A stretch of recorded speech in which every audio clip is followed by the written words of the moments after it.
We are here at the Mountaineers home rink of the Winston-Salem Fairgrounds Annex on senior night as we were preparing for a matchup in the ACCHL between the Mountaineers and the Elon Phoenix. We have some senior day ceremonies about to go underway, some warm-ups as well, but we have puck drop a little bit less than 20 minutes away, so don't go anywhere. We'll be coming with Mountaineer hockey any minute here on the Appalachian State Ice Hockey YouTube channel.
Welcome to the Winston-Salem Fairgrounds Annex here in the heart of North Carolina, Winston-Salem, North Carolina. We are here to witness the Appalachian State Mountaineers take on the Elon Phoenix in an ACCHL matchup. Elon first place in this division right now at 7-3 in conference record. The Mountaineers 5-4-1. I am Adam Persico, your play-by-play commentator, joined by my color commentator, Nick Norred, here in the booth as we get started here. And the Mountaineers looking to get a win over Elon after in the first semester, the Mountaineers fell to the Elon Phoenix 6-5 in a heartbreaker in overtime. One of the closest games we've seen of the season after the Mountaineers had a phenomenal previous weekend. If you joined us last weekend, you saw the Mountaineers go ahead and take on the George Washington Revolutionaries and the Duke Blue Devils, beating them by a combined score of 23-8, and they're going to look to keep their offense rolling on this senior night here in Winston-Salem. Coming into the second semester, the Mountaineers have been rolling, Adam. They went into last weekend. They have a few new depth pieces onto the roster that we won't mention, but so far we're seeing a different Mountaineers team coming out of this winter break. Yeah, this is a team that is on a mission. They want to make some noise in the ACCHL playoffs. They want to prove that they deserve to move up to Division II. For those of you who followed the team last year or any year previous, you would know that they were Division III in the NCAA club hockey division, and now they've moved up to D2 after being in nationals last year and making a pretty good run in the playoffs after winning one and then falling to the eventual second place team, the Liberty Flames. Or sorry, the eventual champions, the Liberty Flames, who ended up beating Coastal last year. But the Mountaineers looking to continue to make some noise in this Carolina division as a shot's thrown in front, but gone off the pads there of Wells Masterson, the Elon Phoenix goalie. Elon is led by their first-year head coach, Travis Harris. It's not very often you see a goalie that's actually the captain of the team, so you can tell that he's definitely a leader and one of the front runners for top players on this team, like Coach Travis Harris told us. Yeah, and if you can't see, I mean, I know our camera's pretty good, but there's a C on the corner of the jerseys. Chase Arnett almost broke in and had a chance. Looks like it might have been offsides. Mountaineers might have gotten away with one there, but it was poked away by Masterson. And the Mountaineers will touch up, and we'll have our first whistle of the game, as after I just dumped all the information I could on you in the first 2 minutes of this game, as we have 17:56 remaining in the first period.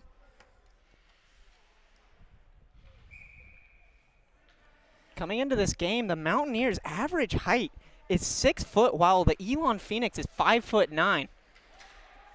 And the Mountaineers, we know they're a physical team with the height advantage, with the size advantage. You hope to see them take advantage of that physicality. But, of course, the Elon Phoenix, with this talent that they have, we know they're a quick team. They're a speedy team. It's all about playing your angles correctly. That's the name of the game for the Mountaineers defense. Yeah, the Mountaineers, if they are going to be laying the body, like their branded name, they're definitely going to have to start getting low, crouching down, and not looking for head contact, because that's where it can get you as a heavy penalized team. Going to have to shape it up. As that was poked out of the crease by Masterson. Beck tries to send it back in, but he can't. It's kept in by Hoey, and now all alone in the corner is Arnett. He's looking for an option, tries to throw it to Beck. He can't get it there. Beck has it in the slot. Beck under his stick, just misses it, falls over, and that is grabbed by Crepian. Crepian tries to chip it out by Arnett. Gets it back. He throws it in front and paddled away by Masterson once again. Beck takes a hit in the corner there from Joey Marinello. One of the Elon defenders is a pass to Nick Lancaster, goes off his skates, and Arnett and Doldy are going to beat him there.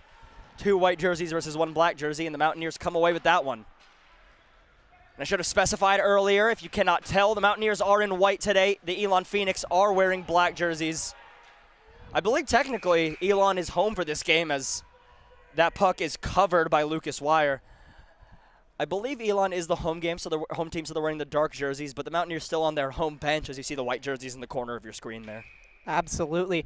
The theme of the Mountaineers going into the games last weekend was they started off each game off to a little bit of a slow start, but as the game kept flowing, you could tell they started wearing some of the winter break rust off.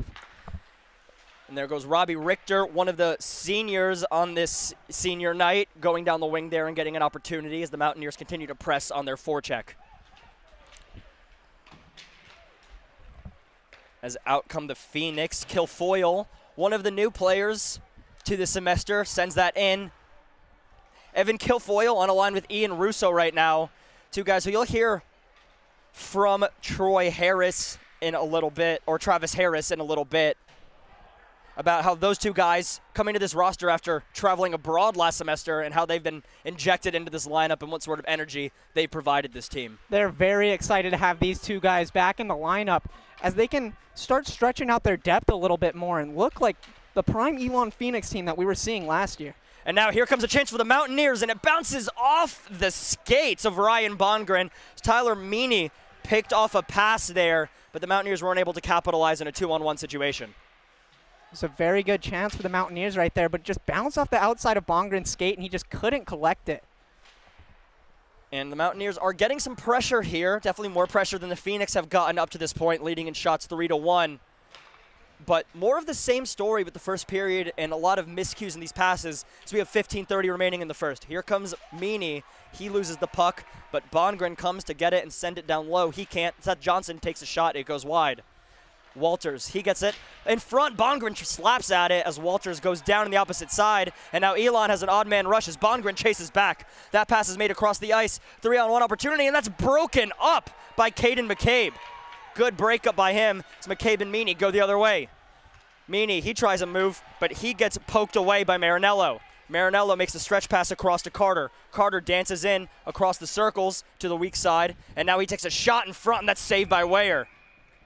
Jay Carter coming into this game has 15 goals and 9 assists for 24 points, which leads Elon as he goes on that rush down the right side. After Meany starts dancing, as soon as he gets into the blue line, I think what he should have done there was dump the puck down or just make a play that isn't trying to make a move on the defender and causing that transition. Yeah, and you just saw that top line from the Elon Phoenix. That's from all Massachusetts. Marco Matola, Jay Carter, and Pat Drury got some of that New England connection on this roster. All over this roster, really. A lot of Massachusetts and New England. As there's a chance in front, just sent wide. A little bit of pressure from Toby Gleason was enough to break up that play, as that was a golden chance in the slot for the Phoenix. Weyer also did a good job standing tall there, really stretching that leg out and ensuring that the Phoenix don't capitalize and get the first goal of this game. Now Kostrowski, he takes a shot, hits the feet of Gleason, and then he shoots it wide after Gleason delivers a hit. Lancaster has it in the corner. He tries to make a move in front, but it's slapped away by Hoey. Back up to the point, a shot by Mikulski, and it's sent away. Odin Nelson gets the breakout as the Mountaineers go for a change. Chase Arnett and Lucas Tremont step on, so Odin Nelson chases it deep to allow for them to get a change onto the ice.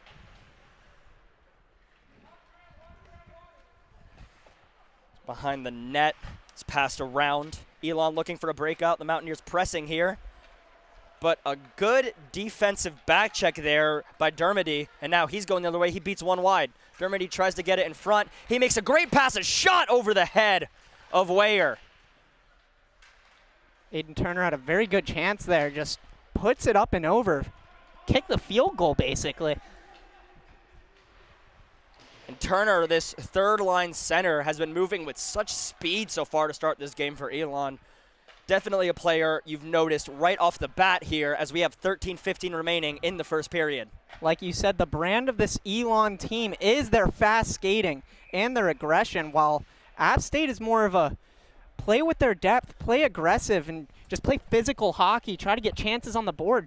Yeah, and Nick, the best way I would describe it is this App State team, their forecheck is made to wear you down. It's meant to be physical, work hard in your defensive zone, get stuck in that zone, where Elon, they're comfortable being opportunistic. They have the speed, they have the shooting, they have the talent. They're comfortable with being able to pick and choose their chances as opposed to grinding a team down as Appalachian State does. Seth Johnson sends a shot wide that goes off the body of Robbie Richter behind the net. Slap back Chairman trying to make a breakout pass, but it's cut off and a save by Masterson. A little move and shot there to the front of the net for Walters.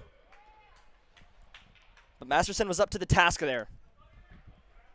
Masterson has been a very good goalie for this Phoenix team. As they sort of look at him as one of their star players, and Coach Mugno actually told us that they are aware that this goalie is really good, so they need to try to get as many chances as they can.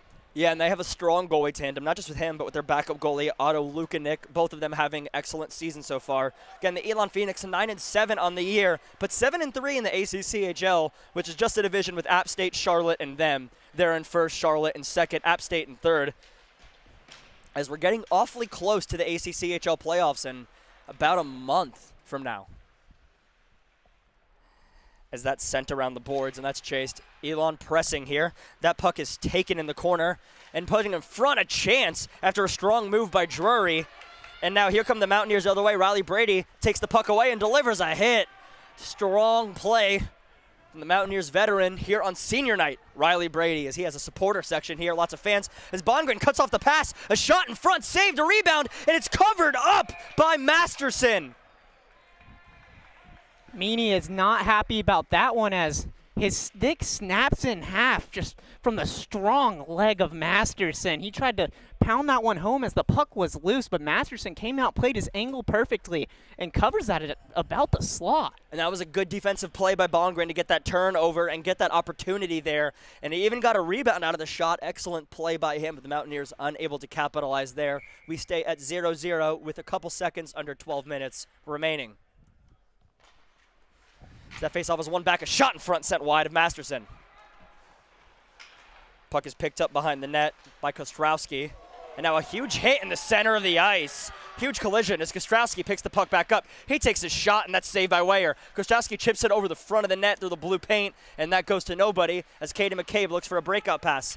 He gets it to Tyler Meany, who's not able to keep control. Another Mountaineer comes in after it felt like 3 Mountaineers took swipes at it, and yet Kostrowski makes the breakout pass. Mountaineers collapsing on that puck, breaking up any sort of offensive opportunity for Crepian, as there's bodies flying everywhere. McCabe goes straight to the box as he sort of butchered. I'm not sure what Phoenix is down right now, but sort of hit him in the back of the leg. You could tell McCabe was not happy about that open ice hit earlier. And like I was going to say earlier, the Mountaineers need to make sure they have their head up in the neutral zone as the Phoenix have come out physical this one. Yeah, that was Graham Crepian that he took down there. And one thing we heard before the game from the Elon head coach is that their special teams is very good right now. Now, the Mountaineers, we've seen them on a lot of special teams over the last 2 games, Nick. So we'll see if their penalty kill is up to the task against this very talented Elon team.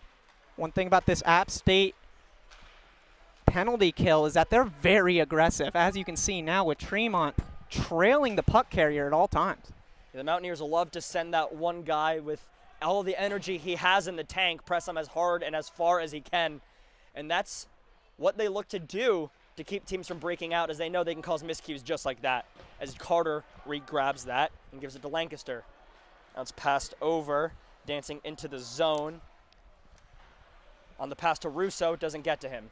Mountaineers are able to send it out, though, thanks to Aiden Hoey. And Masterson comes out of his crease to play it on the boards. Plays it along to Carter. Carter, stretch pass to Lancaster. Tries to make a quick breakout pass, but it doesn't connect. Now a chance in front, saved, or no save actually. That went wide. Again, that was Lancaster going to the front of the net. The Phoenix looking for something with 57 seconds remaining on this power play. That's on the point Carter has it. Carter takes a shot, he scores! And I believe that was tipped in front by Ian Russo on the point shot there. So to get us started, Elon scores. Either Lancaster or Russo, one of them, on the shot from the point. Like you said earlier, head coach Travis Harris did tell us that the bread and butter of this Elon team is their power play and their breakout, but they prove it right there from that point shot from Carter that gets deflected in. Not much Weyer could do there as he was tracking that all the way, but the redirect just goes up and over his right shoulder. So the Elon Phoenix are the first to break the seal tonight. So the Mountaineers have been giving up a lot of early goals, a lot of first period rough stuff lately. We'll see if they can correct the course in the second and third as they've gone, or maybe even in the final half of this first period. Has a chance in front, skips wide of the net. Once again, another opportunistic chance for the Elon Phoenix as the Mountaineers are struggling to break the puck out. Phoenix have all the momentum right now. The Phoenix do. Everything's in their favor as we're all tied up on shot 7-7. This game going both ways as Toby Gleason delivers a hit on what looked to be not a puck carrier, and that puck is going to go around the boards and be kept in. It's passed across, a chance or trying to get the puck in front. Toby Gleason gets it, though, and crosses the red line and sends it in.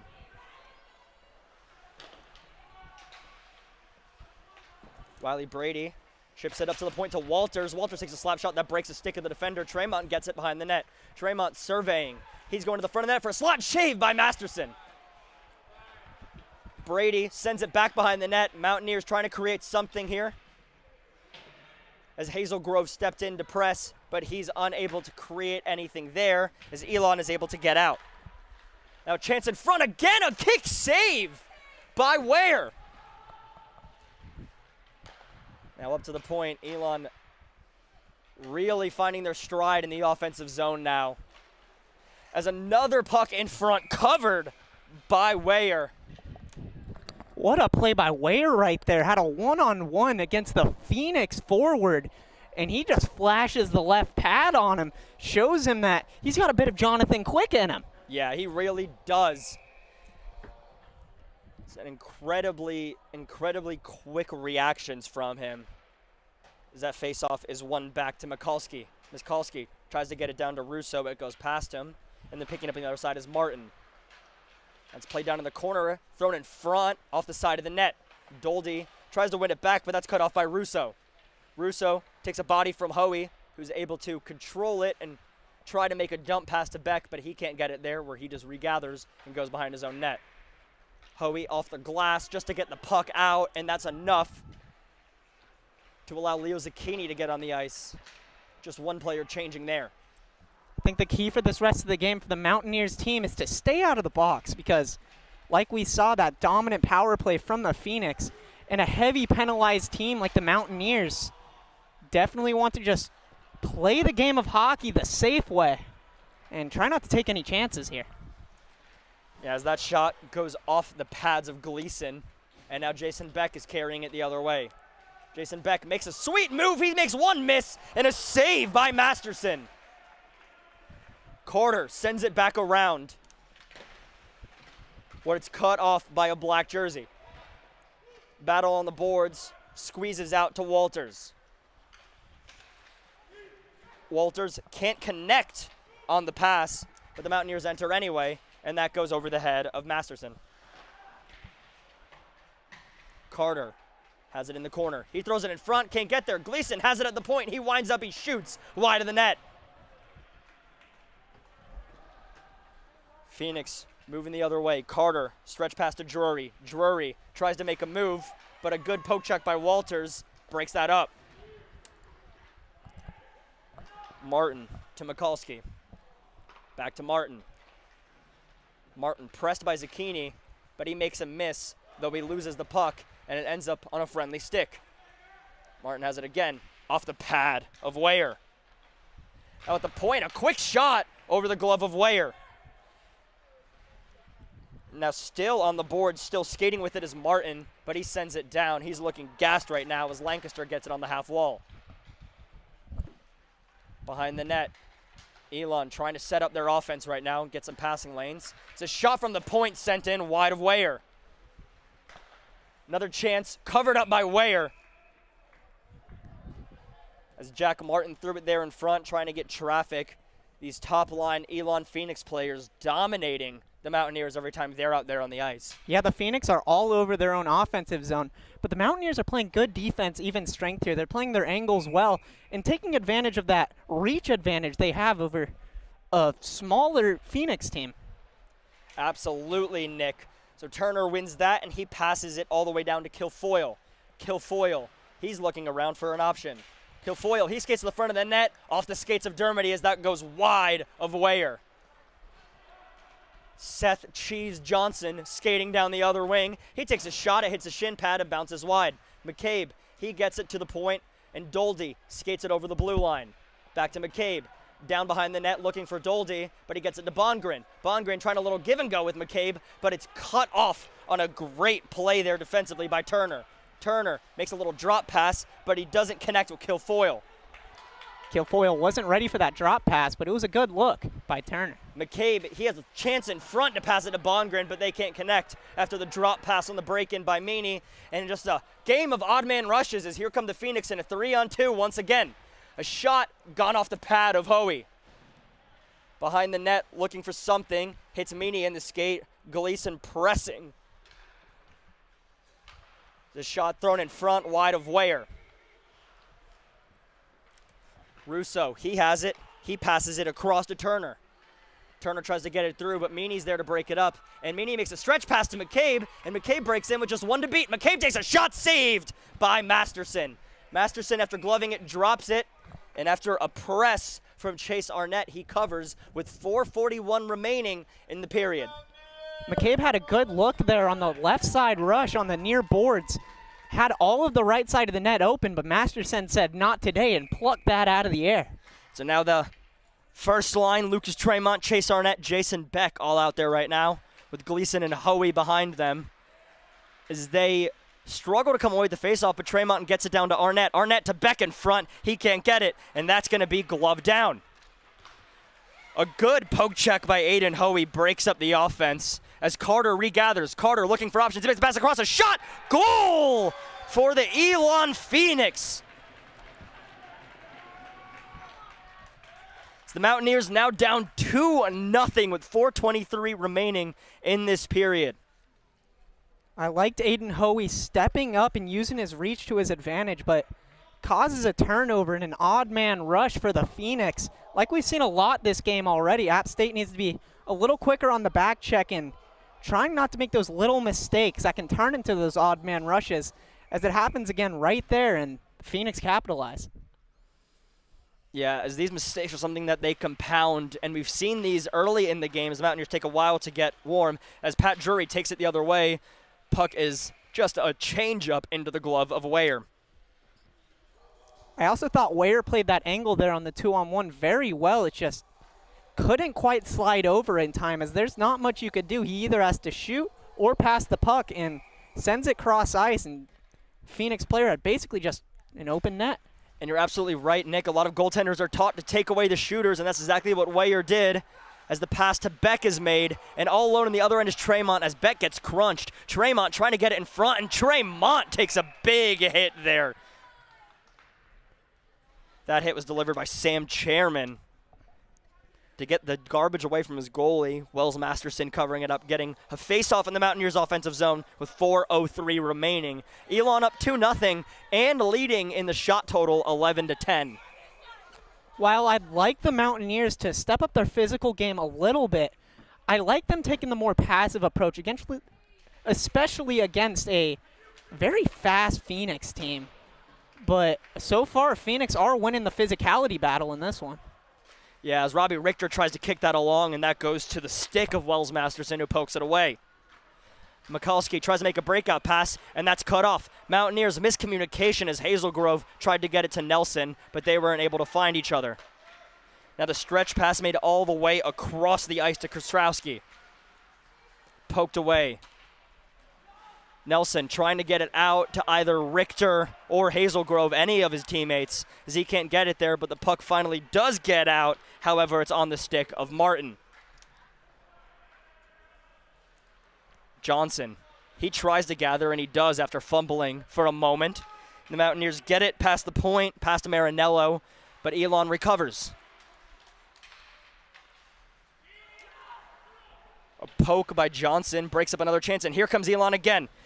Drury, he has a chance. He throws it off the post. Drury, a great chance for the Elon Phoenix. Drury already on the score sheet as of a few minutes ago, trying to get on there again as Weyer struggles to glove that, but thankfully Seth Johnson is there to recover. Nelson turns around and slaps it. He's cut off by Lancaster. Lancaster makes one miss, and he dumps it off across the blue line to Chairman. Chairman throws it in front, cut off by Doldy. Doldy chips it out, as the Mountaineers are able to get a little bit of a reprieve and change some of their forwards and possibly the defense, and they do, as Carter cuts that off. And Carter has a little bit of speed but fumbles with the puck, and he takes a body as that's covered by Masterson. And now a little bit of pushing and shoving there in the corner behind the net. Zucchini and Brady getting into it with the Phoenix after going hard on the net for the rebound. But the rest are just going to break them up. I can't imagine anything will be called here, Nick. Yeah, the Phoenix have come out with a very physical tone, like I said earlier, but right there's Brady crashes the net, And Phoenix were not happy about that, as a team should. Cause a little scrum there, but Mountaineers really need to step it up in the physicality game, I'm thinking. Because the tone of this team all year has been to play physical, play fast, and it just looks like Elon's playing the Mountaineers game better than them right now. Yeah, and Nick, I'm looking at these teams right now, and we talked about the Mountaineers' grinded-out style of play as we see Aiken Carter going to serve a penalty. So the Mountaineers once again going to be on the kill, Elon on the power play. So I was completely wrong. Disregard me. They did, in fact, call a penalty. As Captain Riley Brady tries to talk to the referees, but you see both black and white jerseys getting ready to just take the face-off in the Elon offensive zone. So for 2 minutes with 2:22 remaining in the period, the Mountaineers will be on a man disadvantage as Elon looks to extend their lead to 3-0, already having a power play goal on that tip-in by Russo on the point shot from Lancaster. But we talked about the Mountaineers' grinded-out style. I'm looking at this Elon bench, Nick. They only have, I believe, 7 or 8 skaters on this bench right now. The Mountaineers have a deeper bench. And so you have to think as this game goes on, the Mountaineers will start to grind it out as a huge hit by Chase Arnett delivered in front to Tremont. A chance, he scores! Short-handed goal for the Mountaineers to cut this lead in half. An excellent forecheck from Chase Arnett, takes the puck away, pass to Lucas Tremont in front, who just buries the biscuit. We needed the grinded out play style, like you said, from the Mountaineers, and they show it on the penalty kill. 2 weekends in a row, they have a penalty kill goal, all sparked from the fast forecheck. No fear whatsoever from Arnett there, and he gets it across to Tremont, who gets a nice backhand under the blocker of Masterson. And so the Mountaineers find themselves in the score column with 2:10 remaining, still 1:48 remaining on this penalty kill. Only 12 minutes into the penalty kill. Do these two get it started? I mean, what have we not said about Chase Arnett and Lucas Tremont up to this point? The way they work together, of course, with Jason Beck at their line on 5-on-5. Just two of the most talented forwards we've had the pleasure of watching in the black and golds. And they show it there with not only that forecheck and that defensive effort, but also the ability to capitalize with only 4 on the ice. Yeah, that's the reason they're on the penalty kill. They have an elite hockey IQ backed up by their insane amounts of talent. And they showcase it right there, getting the first on the board for the Mountaineers. And that's a dangerous combo as Toby Gleason stops that shot. That was a weak attempt into the net. And he sends it all the way down as now a stretch pass made by Elon actually does find Ian Russo, who makes the pass across to Lancaster. Lancaster makes one move. He takes a shot, saved by Weyer. No, it goes in!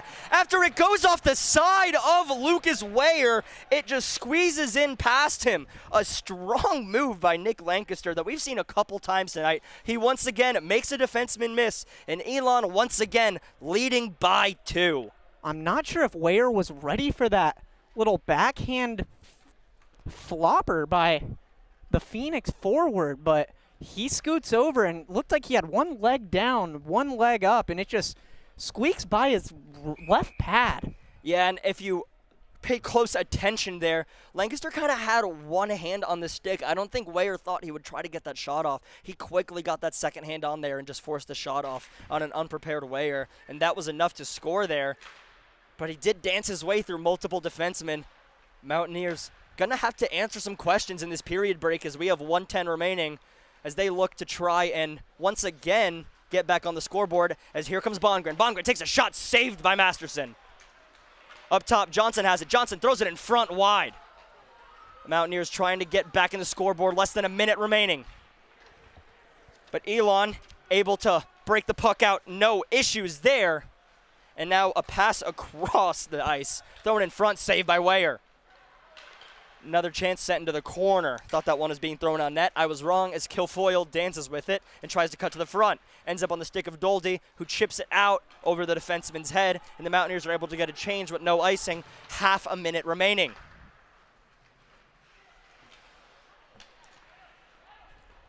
Puck just dumped off there, and once again, Elon breaking in with a 3-on-2 opportunity.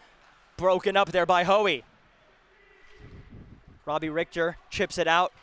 With a few seconds remaining here on the clock, it's sent across by Dodrill, and with 8 seconds remaining, that probably should do it here for this first period. And so the Elon Phoenix, as a stretch pass is made there, so I thought the period was over, but there it is. Good poke check by Hoey. But the Elon Phoenix are up 3-1 Well, the Mountaineers lead in shots 14-12, but Elon getting the special teams advantage, 2 power play goals. Mountaineers 1 penalty kill, and of course Elon won 5-on-5 goal.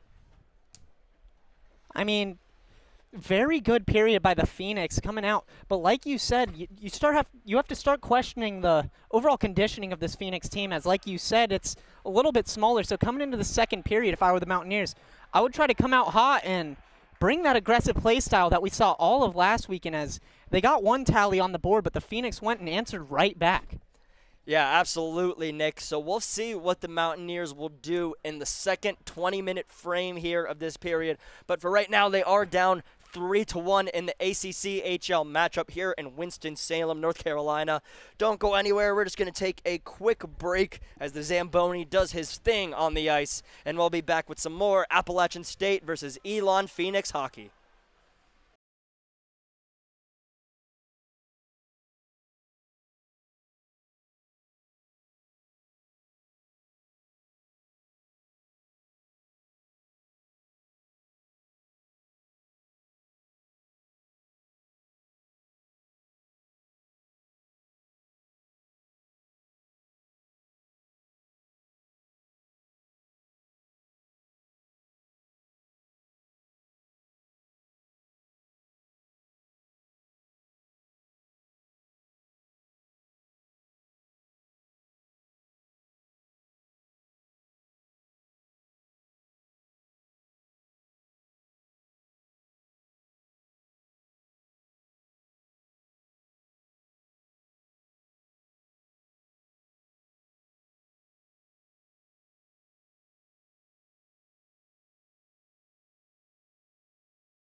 We are back here at the Winston-Salem Fairgrounds Annex here in Winston-Salem, North Carolina.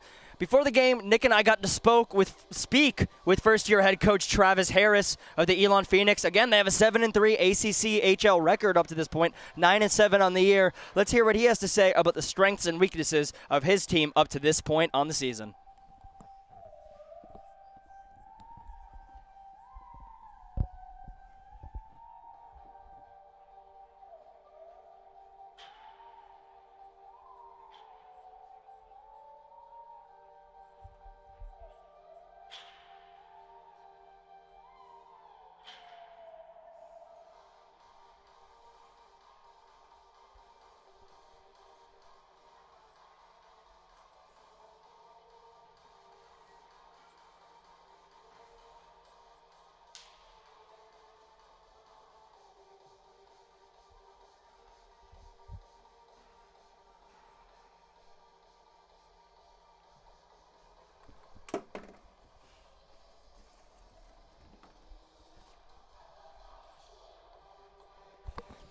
So that was Coach Travis Harris talking about the success that they found this year. As you see the Elon Phoenix gathering around the door, getting ready to get started in this second period as we are just 40 seconds away from the buzzer sounding and everyone lining up, getting ready to take the next faceoff and get started for the next 20 minutes of this game. Wells Masterson, he's stopped 13 of 14 shots he's faced so far, the goaltender for the Elon Phoenix. And Lucas Weyer has stopped 9 of the 12 shots he's faced so far. Shots are 14-12 in favor of Appalachian State. But of course, they are not leading on the scoreboard. So we'll see how they respond here in the second period. Nick, what do you think the Mountaineers, what do they need to do better to respond in this period? They were looking in this game like they were a lot last weekend. I want to see cleaner breakouts from them and cleaner tape-to-tape passes, because truly they have not been converting on their team chemistry and getting the puck out of their defensive zone, which has created many opportunities for the Phoenix, both on odd man rushes and just staying in their offensive zone. So I'd like to see them take advantage of their size advantage and their endurance in this second period. Yeah, and while the Mountaineers only have 1 goal up to this point, Nick, their offense has been pressing. That hasn't really been much of an issue. Obviously, a fantastic performance up to this point from Masterson, but they've been getting the pressure that they look for usually. Absolutely. Masterson has been standing tall as well as Weyer. He let one muffin slide by him, but mistakes happen. Everyone has those days. Everybody makes mistakes, Nick, as the faceoff is won by the Elon Phoenix here as we get started in this next period. Carter gets the puck stripped from him by Beck, and Arnett pokes it ahead, but then Carter comes back around and picks the puck back up. Carter trying to throw it in front, goes past his defense all the way down to Masterson on the other end of the ice. So Mountaineers, their defensive zone has been leaving a little to be desired in the first 20 minutes of games for the past couple weeks. So we can see how they look in this second frame. We know they've turned it on in the second frame last weekend against Duke and against George Washington. And, of course, the third period as well. But both of those games are pretty much out of reach by the last 10, 15 minutes of the game last weekend, Nick. And so this is a real test for the Mountaineers, I think, too, after, not playing for a month and then playing 2 teams that you beat handily. I think this is a good test for them to be in a game not only this close, but a game where you're down right now. And how can they power through this adversity? Absolutely. I'd like to see them wake up a little bit in the second period like they did last weekend. So we'll have to see. Doldy drops that off for Hazelgrove, and Richter tries to poke it away, but he can't get it past the forecheck of the Phoenix. It goes back to Richter. He makes a stretch pass to the other side of the zone to Brady, but it bounces through his legs after hitting the boards, and Elon decides to send it forward, trying to get some semblance of pressure. Neither team really getting out of their neutral zone right now, as Hazelgrove gets that after a miscommunication or a messed up interception, and that goes over the net. Hazelgrove back to Brady. Brady, backhand shot saved by Masterson. Dropped off to Lancaster. Lancaster loses the puck, and it goes back down the other way. Richter takes that. Richter going down the other way in a one-on-one situation. He can't make a move to get past the final defenseman, Chairman, and Elon tries to move forward. Lancaster tips it forward, and they'll go for a change. I like Richter showing that physicality in the neutral zone. Wasn't seeing much of that in the first period, but you can tell he came out with a flair. As that puck was taken away by Dermody. Dermody fighting in the corner for it, and he gets it up to the point. It's passed over across, shot wide of Weyer. Kilfoyle took that shot. They couldn't connect. Pass trying to make in front. Couldn't get anybody. Pass, thrown into the corner, and that's bounced around to Turner. He gets it up to the point as we have a penalty about to be called after Seth Johnson goes down late there. And so the penalty is going to be called on Dermody after taking down Johnson. And so after the Mountaineers are on the man disadvantage there for a little bit, 2 chances on the penalty kill, Mountaineers get a chance for the power play here tonight, see what they can do, as Elon's 2 for 2 on the power play, but the Mountaineers do have a shorthanded goal during one of those power plays that Elon scored on. Yeah, we get our first look of this highly skilled power play from the Mountaineers. Much like the Phoenix, they can skate around you if they get set up. So the Phoenix are going to have to play this one well. Riley Brady gets it back to Arnett. He passes it across, a shot in front, blockered away by Masterson. Once again, gloved by Masterson as a way late hit delivered by Mikulski. And if that's not a penalty, I don't know what is. And he's skating away scot-free. Seth Johnson is down on the ground after rushing the net like that. And the ref points Mikulski to the box. After Seth Johnson, he crashed the net, but he took his stick away as soon as the whistle was blown. And they're going to take Johnson, too, for crashing the net. Don't really understand that one. I disagree with that call, but at least Mikulski goes in the box for grabbing him by the cage and throwing him down. That had to hurt. I felt the pain of that from here. Yeah, that was a hard throw on Johnson. Again, I don't really understand the call there on Johnson, but both guys are going to go there. So the Mountaineers are going to stay on the power play. Just a matter of it's 4-on-3 or 5-on-4. I believe we're going to get still 5-on-4 as it's only 5 seconds into the Mountaineers power play, and we're less than 3 minutes into this period with 17:48 remaining, Nick. Right out the gates, the Mountaineers get a good shot attempt over on Masterson. Seth Johnson follows up and goes and chases that rebound like he should. A good hockey play, and the Phoenix were not happy about that one at all.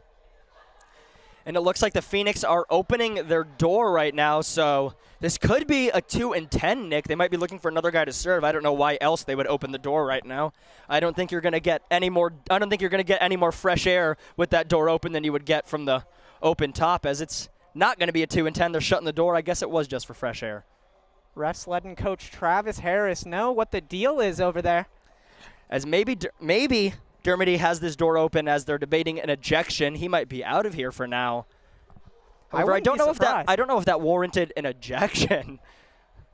He did get his hands up in the cage of Johnson, just throw him down from the head. Nothing we haven't seen before. Nothing we haven't seen the black and gold do before, right? Protecting your goaltender. So it wouldn't shock me here that it's not a ejection. As the door is finally closed there, as you can't see it on the screen, but it's off there on the edge. They finally did shut that door. So the Mountaineers have 5 out there, so they are going to stay on the power play, 5-on-4 here. With Arnett, Tremont, Beck, Brady, and Meany out there right now.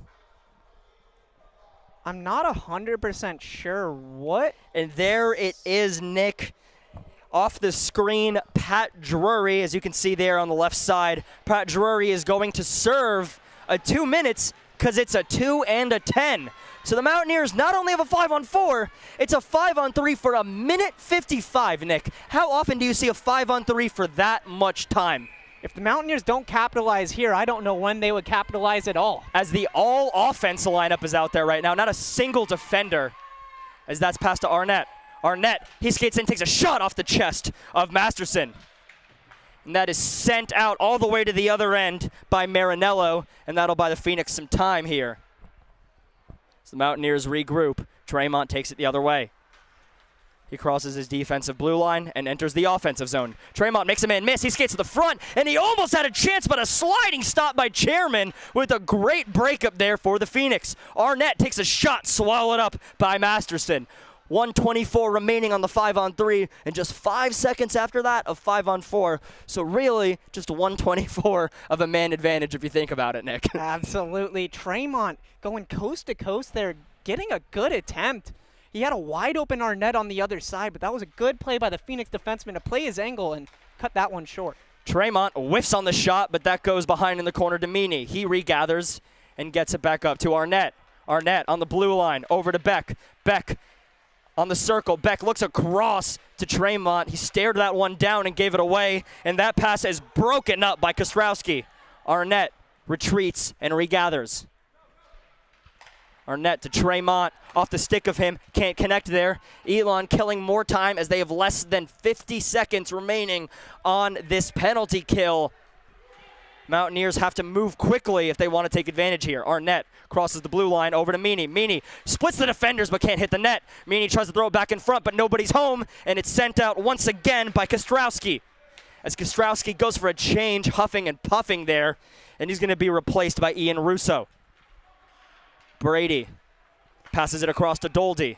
And as he passes it across to Doldy, we're going to get, I think, a too many men on the Mountaineers is what it's looking like here.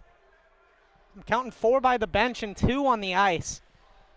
And so in a golden opportunity with 27 seconds remaining on the man advantage, Mountaineers miscue. And now it's 4-on-3 for 27 seconds. 33 seconds of 4-on-4, and then for about a minute and a half, Elon will have a man advantage. The Mountaineers do still get a man advantage, not quite what they had before in the 5-on-3, but they still get a 4-on-3 look and lots of open ice.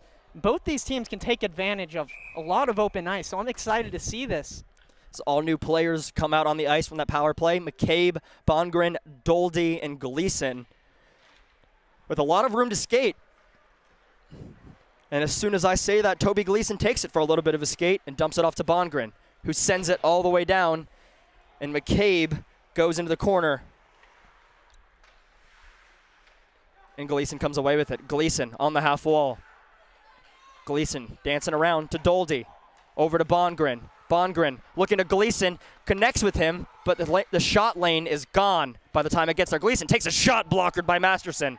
He made more space there, and now we have 4-on-4 for 2 seconds, and now the Phoenix have a man advantage here. So the Mountaineers back on the penalty kill. Phoenix 2 for 2 already on the man advantage. The shot blockered away. Weyer, first real challenge of the period.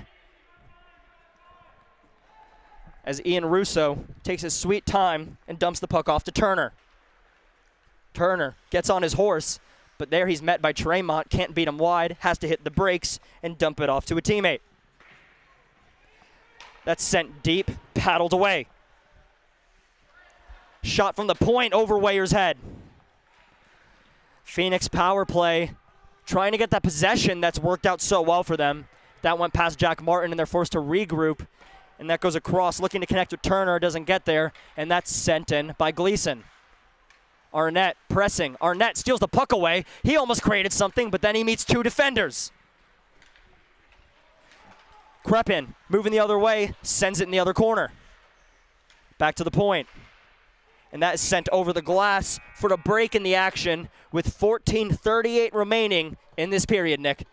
Mountaineers have done a good job preventing this very powerful Elon power play to not, I think it was 2 shots.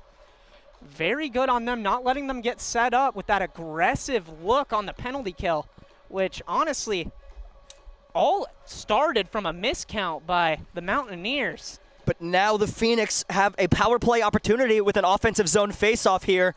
And as we've seen so far in this game, all they need is 3 or 4 seconds to score with this unit after winning a faceoff and getting set up. Dangerous at all times on the man advantage. So a big faceoff here for Jason Beck to try and win.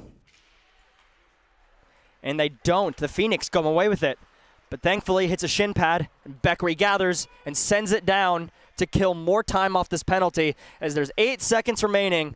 And so it looks like the Mountaineers will get back to even as that's broken down by Beck, and now a break-in chance. Elon, we are back to even now as Jason Beck delivers a hit. That looked like that could have been to the numbers, and it was, as now the Mountaineers are going to be on the kill once again. And so as the puck is touched up by Gleason, he takes a hit from Kostrowski. Or sorry, that was Beck in the corner regathering. Or no, another name wrong. Sorry, I got 2 names wrong. That was Walters. A lot of numbers ending in 7 on this roster. But that is Jason Beck that's now going to serve a penalty for 2 minutes for the Mountaineers to once again be on the penalty kill. I mean, the Phoenix now 2 for 3 on their power play opportunities. Mountaineers did get a shorthanded goal, but as we just said, I mean, less than a minute ago, this Elon power play is dangerous. Yeah, Jason Beck goes for the physical play there on Lancaster, and Lancaster just turns at the last second. Jason Beck catches him in the numbers. Truly unfortunate for a team that's key to the game is staying out of the box. Once again, they're in penalty trouble, and they're going to try to get bailed out by Richter here on the faceoff. But if the Mountaineers were 5-on-4 this whole game, the score would be 2-1. A little bit better than 3-1. So maybe the Mountaineers are cooking up something here with another penalty kill goal. But I highly doubt that as Carter controls at the blue line.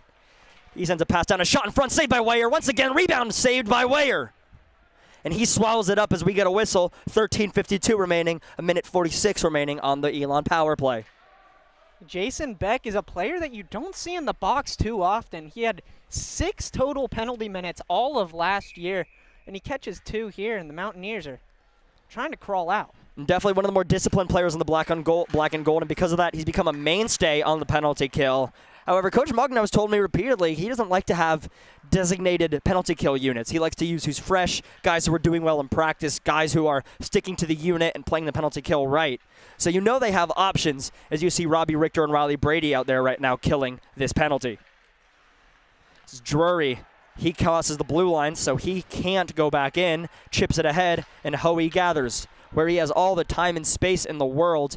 He has a stretch pass option all the way down to Richter, but decides just to send it down, and it's just grabbed and controlled by Carter, who sends a stretch pass across. Poked away, Richter gathers and tries to chip ahead. He does, delivers a hit. Richter playing strong on the puck, sends it to the opposite corner and gets a change.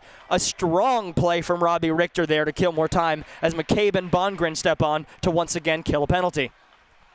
Carter controlling at the blue line.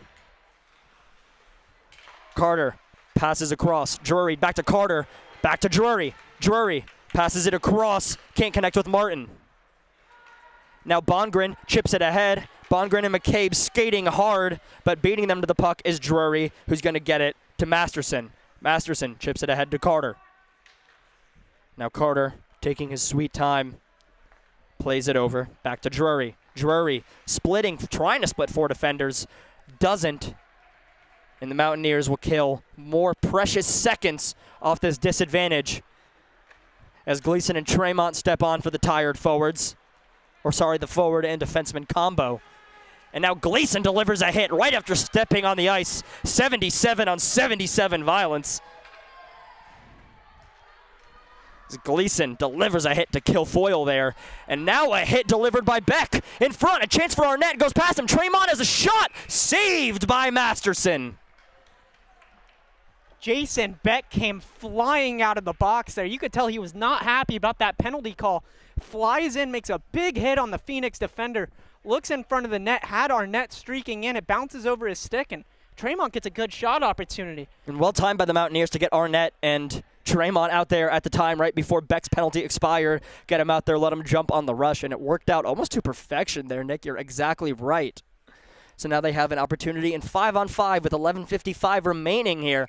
Shots on goal are even 18-18, but the score is not. Elon still in the lead 3-1 here in this second period. Finally get some of the first 5-on-5 action of this period. There's a chance in front, saved by Masterson, and then Masterson puts his blocker in Beck's face to back him up a little bit. Just to back him up a little bit. But no contact was made there, I think. It was almost like he had a force field around him. Beck knows better after the penalty was delivered there to Johnson for playing and crashing the net hard. That's one back. Marinello sends it around to Drury. Drury to Carter. And Carter takes a little bit of a shove from Doldy as Arnett gets it. Breakout pass to Tremont, who makes it to Beck. Beck skating wide, trying to beat Marinello. Tries to throw it in front to Doldy. It's chipped around and the net's off as Doldy runs into the net while Masterson paddled that puck away. So we're going to have another whistle with only 11:30 remaining. That was an excellent breakout there from the Mountaineers as Arnett makes a cross-ice pass over to the other side of the ice. And a nice lead pass chipped up by Tremont over to Beck. Starts that, and we're going to have a face-off right outside of the Mountaineers' offensive zone. As Hazel Grove steps up to face off against Crepin, and the face-off. And this round goes to the Phoenix as Lancaster gathers that. Brady, though, good defensive play to break up his possession, and Hoey tries to control. Sends a backhand pass, not strong enough, paddled away. A chance in front for Elon here, thrown off the skates, slapped in front, a chance, and it's covered by a scrambling Lucas Weyer. That's Krepien and Kostrowski trying to create something there. Kostrowski with a really nice chance goes behind his back from below the goal line to try and bounce it off of Weyer. Almost looking very similar to another number 8 on the Washington Capitals against the Phoenix Coyotes, falling on his back. The certain goal-scoring prowess that number 8 is, as that faceoff is straight to the glove of Weyer, who bobbles it for a second, but he's able to cover it, and we get another whistle after wasting just a second or two. And I say wasting, but no moment spent playing hockey is a moment wasted. One that face-off unlucky bounce, and anything can happen. There's one back. Hoey, stretch pass attempted to make to Brady. Doesn't connect, but Brady almost beats everyone there. He just gets out strength there in the corner. And a huge hit delivered in the middle of the ice. And now Aiden Hoey can't get back up, but he finally does after a huge collision, a car crash in the center of the ice. You could hear that from Eastern Washington, as you could tell that hurt both players. That collision, that was like a car crash at center ice. Golly. There are some hits that some guys want to deliver, and there are some hits that absolutely nobody wants to deliver. And I think that was one of those, Nick. Yeah. Hoey had to go straight to the bench after that, but looks like he's fine now talking to the ref. He's going to shake that one off, and the Mountaineers get an offensive zone face-off. It's Hoey having a little bit of a chat there with the referee, as you said. I thought he was talking to Chairman on the bench, but no, it was just a conversation with the referee as Dodrill breaks that up. Mikulski tries to make a breakout pass. Can't. Doldy's there for it. Gives it to Richter. Slaps it off the boards, and then it goes back to Mikulski, so Elon can regather, who gives it right back to Doldy, who once again gives it back to Dermody. Neither team able to get possession here. Seth Johnson with a chance to gather here. Sends it up the boards. Mountaineers unable to control it. Phoenix get a nice regroup after a bit of a ping-pong match in the neutral zone. And finally that's sent down so we can get a whistle. So once again, just about a minute and a half killed there. 10:03 remaining, a little bit over halfway remaining in this period. Nobody has yet to score in this period. All 4 goals of this game coming in the first frame. I have noticed that the Mountaineers came out with a much more physical approach to this one. They didn't like getting pushed and shoved around by the Phoenix. And that was very evident there by the huge collision by Aiden Hoey at center ice. So now chasing it behind is Turner. Turner tries to get it out, but he can't because Nelson cuts him off. Walters in front of his own net. Tries to make a stretch pass to Nelson. They can't connect, and that'll be an icing. That was a good look by Walters. Try and get it over to Nelson, but Nelson just couldn't quite reach out and get a touch on that or even just catch the puck. So we're going to have a defensive zone face-off for the Mountaineers, and the Phoenix can look to try and get a chance here, get the first goal of the period.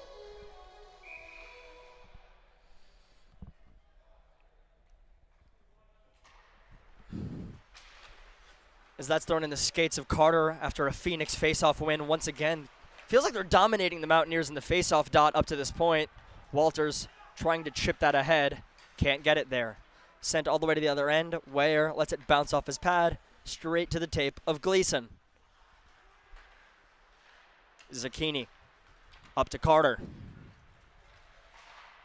And Carter just sends it behind the net. The forecheck will start for the Mountaineers. Zucchini cuts it off there. The Mountaineers can't possess all three on the same side, so that'll buy plenty of space for Marinello. As he takes a hit from Carter and goes down after making the pass. But the Phoenix are able to break in, and that ends up to Turner. Turner hits the brakes.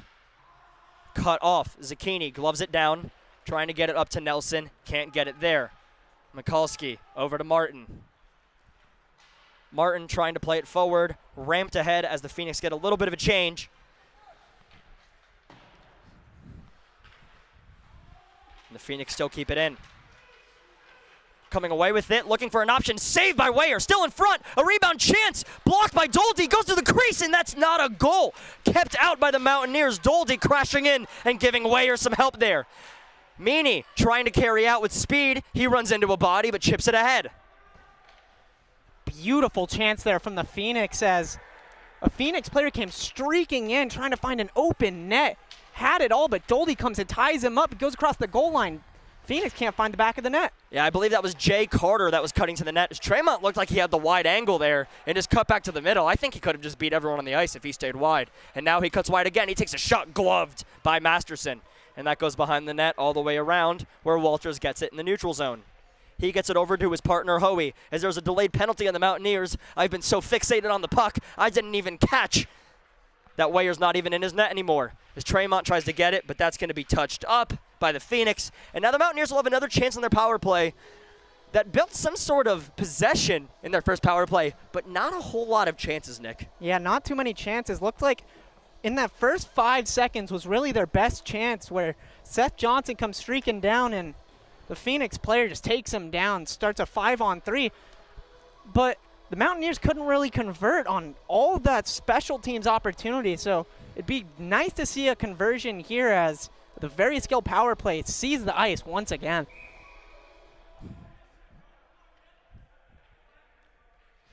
So Jason Beck ties up the center. Brady comes in, sends it back to Arnett. Arnett looking around, makes a move, back to Beck. Beck takes a shot in front, saved through the legs, but not in the net. Brady got it through the legs of Masterson, but it doesn't go in as Arnett takes another shot, poked wide of the net. A good redirection chance there. I believe that was Tyler Meany's stick that got on it. Up top, Arnett.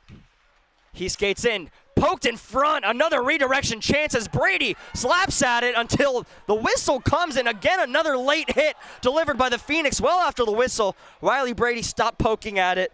He's getting tapped by Masterson. I think Masterson understands Brady didn't mean to run into him there, as Masterson's own teammate pushed Brady into him. That could have been a dangerous play there, Nick. Little captain-to-captain chat in the creases. I'm pretty sure the Phoenix forgot the point of rushing in and getting the guy out of the creases. They looked like they pushed Brady over Masterson and kind of forgot about him, left the scrum going. All right, the thing about protecting the goalie is you're supposed to protect the goalie. You're not supposed to let him get run over by the player. Put him in danger there. You're trying to clear out, but hey, whatever it takes to clear that blue paint, I guess, and send a message. So the Mountaineers now get a chance to regroup and re-enter the zone here as it's outside their offensive zone, but a golden opportunity for Elon to kill more time. So we have 1:32 remaining on the power play and 7:14 remaining in this second period. Beck and Koskrowski face off, and Beck wins this round. One of the few bright spots in the face-off circle so far this game has been actually Jason Beck as he crosses the blue line. Beck, shot sticked away. Meany in the corner, tries to make a move. A little bit too much with the puck in the corner, but it gets out to Tremont. Tremont makes a man miss with a little spinorama. He cuts into the circle, a shot over the head of Masterson. A smooth move by Tremont, but he didn't have a cut to the net as that goes all the way down to Weyer, and he's going to cover it as Lancaster would have beat everyone there with 1:02 remaining on the Mountaineers power play. Like you said, that was a beautiful move by Tremont there by his blue line. Catches the Phoenix defender on skates, as they would say. Looks like a ballerina out there. Created a chance, but Mountaineers have a defensive zone draw here. And I think if he took that shot before the top of the circle, he might have had enough space to get that shot off, but he continues to carry into the top of the circle, almost the face-off dot. And I think the Mountaineers just need to start pulling the trigger, especially as Masterson's been making saves, but he's been leaving some rebounds, especially as you have the man advantage and you can really crash the net. And now Richter crosses, looking for Bongren in front, but the pass is taken away. Richter on the half wall with a little space. He gives it up to Gleason. Gleason back to Richter. Richter, a shot wide of the net. Doldy controls it at the blue line. Down to Bongren, over to Doldy. Back to Richter. Richter, a shot, sorry, that wasn't Bongren, that was McCabe. Richter, another shot in front. McCabe almost has a chance off his skate. Bouncing puck, 24 seconds on the power play. Gleason controls, pass across to McCabe, a shot on the side of the net. 2 cold chances for Caden McCabe. And finally, the Phoenix are able to clear it out after some fantastic opportunities for Caden McCabe and the Mountaineers. That was a beautiful setup by the Mountaineers there to get that cross-ice pass for the one-timer by McCabe. But Masterson reads it and gets over quicker than McCabe can get that shot off. McCabe still trying to get that monkey off his back and get on that stat sheet, as last weekend they were just throwing him on the ice trying to get him his first goal of the back half of this season, and he gets 2 grade A chances right there. And I think those are 2 of the best chances we're going to see there. You know Caden McCabe wishes he had those back. But the Mountaineers, as long as they keep playing like that in the offensive zone, obviously with the man advantage, they have 7 seconds remaining in the man advantage. They could find themselves on the score sheet once again here soon with that sort of pressure. Aiden Hoey chips it ahead, but it hits a stanchion, so it doesn't get to his intended target. The Mountaineers regather. Seth Johnson, he skates with a little bit of space, makes a man miss. Crosses the blue line, takes a shot into the skates. Aiken Carter hits it forward, and that's paddled to the corner. Nelson throwing it to Carter through the legs, little pass. Sweet little, sweet little idea there by Odin Nelson, but it doesn't connect. Seth Johnson chips it ahead to Carter. Carter gloves it down, gets it to Nelson. Nelson across to Zucchini, just out of reach there. And gathering it is Martin. Martin makes a man go down there. Strong play by Martin as he absorbs the hit from Odin Nelson. And now, after a man goes down, Mountaineers are going to be on the penalty kill once again. Couldn't tell. That was on the scrum, a chance in front, not connected. And now 5-on-4 again in favor of the Elon Phoenix.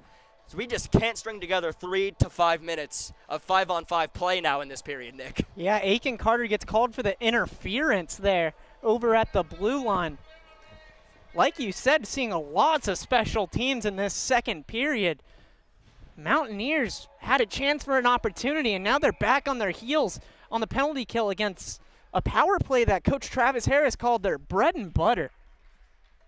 We saw that was their bread and butter as they did start the game 2 for 2. And they have another opportunity to continue this red-hot special teams unit. Carter gets it over to Kostrowski. Kostrowski is shot wide. Sent over to the weak side, and that's chipped in. Lancaster throws it in front. Weak side pass off the side of the net. Lucas Weyer didn't know where it was. It's under Weyer, and now it's behind the net, and the Mountaineers finally get it out. Tyson Walters sends that down as the Mountaineers have killed half a minute off this power play. It's now Kilfoyle. He sends that in, and that goes across to Lancaster.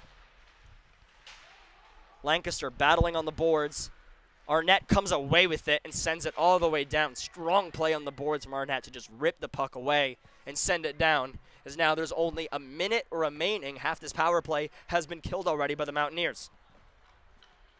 Carter seems to be the designated puck carrier here as he does cross the blue line with it in his control. Carter behind the net, looking around, still surveying his options. D-to-D pass over to Kostrowski, back to Carter. Kostrowski cut off on the cross-ice pass by Doldy, and now Doldy decides to skate it. Doldy, he's in a one-on-one, tries to make a man miss, but Carter uses his skates to cut off the gap between his legs and breaks that up. Jason Beck breaks up the pass, and he takes a huge hit from Kostrowski.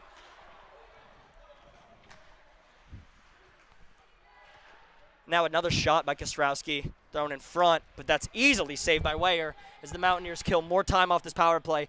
16 seconds remaining. It's Ryan Bongren presses. Now a stretch pass made to Dermody. Dermody, he's all alone. A diving stop by Aiden Hoey. And now cut off again, another chance blocked by Aiden Hoey. 2 excellent defensive efforts by Aiden Hoey. That's why he's on the penalty kill. He has that long reach. And when he's horizontal, it's like the Loch Ness Monster. Just insane reach there on Hoey, a big body, not just known for hitting, but great stick play there, as now the Mountaineers are back to even, and that breakout pass is made to Aiken Carter. Carter takes a shot, saved easily by Masterson, and we get a whistle with 2:35 remaining of hopefully 5-on-5 hockey for the rest of this period, as now the Elon Phoenix will lead the shot total 30-26. I think the theme of this game, Adam, is keep your head up, because bodies are flying everywhere. Hits, no matter what, are being finished, and both teams got to watch out. And a lot of these Elon players are using their speed to their advantage, coming in with a lot of momentum on a lot of these hits, coming to not just knock the guy off the puck, but maybe knock him a state over into Tennessee. As Tyler Meany comes away with the puck in that scrum, trying to throw it in front. He can't connect with Dodrill, and it goes the other way. Turner pokes it forward, and throwing it in front, nothing there. Little D-to-D pass to reset the forecheck as they send it back deep. The Mountaineers try to regroup and get it out of the zone, but they can't get possession. Now a chance to break that up is Tyler Meany, but he can't get enough mustard on it. It's blocked, and now Wayer's going to cover it to get a whistle with 1:51 remaining. Lots of back and forth here as both teams are getting chances on the rush, but looks like the Phoenix just edged out the Mountaineers right there. Has got a few more chances. Mountaineers are going to have a defensive zone draw here. Haven't been doing too well on the face-off, but we'll see if they can change that here with Arnett at the dot. Arnett does win that. This top line finding more success than the rest of the team in the face-off dot right now. So you mentioned Jason Beck's success as well. As now Arnett breaks that up, trying to go the other way, but he can't get to it in time as he was cut off by Chairman. It's sent down, and now an icing by the Phoenix allow the Mountaineers to possibly get set up in their offensive zone if Arnett can come away with another win here.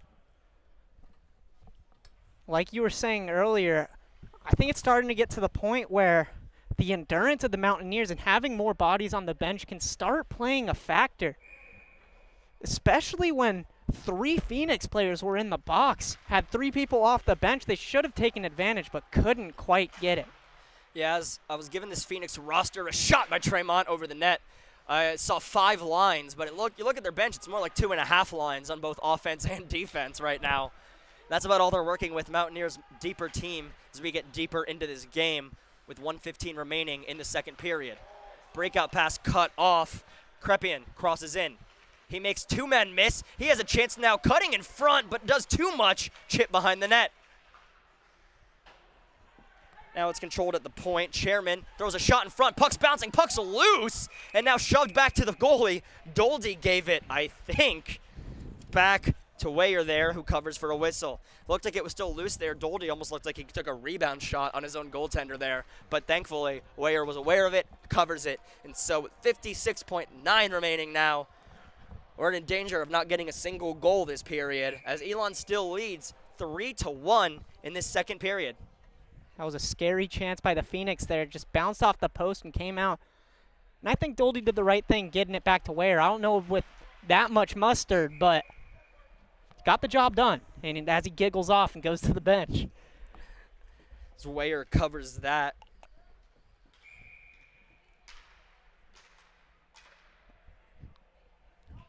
And this forward line for Elon is Russo, Carter, and Drury.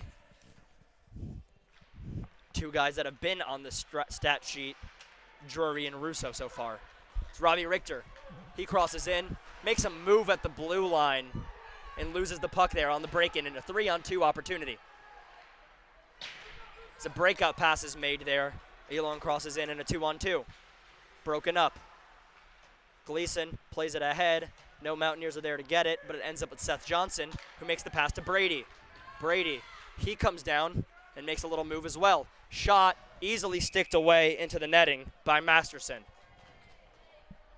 Around 21.5 seconds remaining in this second period. Elon still leading 3-1. Elon leading in shots 33-26. And honestly, it feels like Elon leading in chances right now too. Absolutely. It feels like it's been around 7 or 8 minutes since the Mountaineers got their last good chance. Coming from Caden McCabe on that one-timer, on the power play. A power play, right? As Yep. you said, Mountaineers not able to get anything meaningful right now in 5-on-5. And if they want to get back in this game, they're going to have to do more than special teams. Obviously, their one goal being a penalty kill, though I don't think they would opt to be a man down for the rest of the game, even if that's how they scored. More skating room is always nice, but being down a man is, well, not at all. I mean, more room for Arnett and Tremont to operate. I mean, that's a treat for me, but you're absolutely correct, Nick. It's a treat for the viewer. I don't know about the lactic acid in their legs. And so now, it looks like we have a delay of game penalty.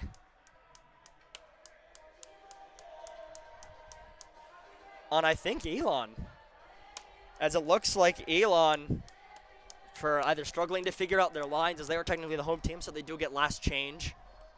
Not really sure what's happening here. If you see over in the center of the ice, see one of the alternate captains talking to the referees, trying to make sense of what's going on here. As I don't know either. I'm just as confused as them. Aiden Turner talking with the referees. And now it looks like he's going to go in the box. Was it from Masterson's deflection out of the No, ring? because that was a save off a shot. Goalies are always allowed to do that. It's not like he intentionally shot the puck over, just deflected from the stick.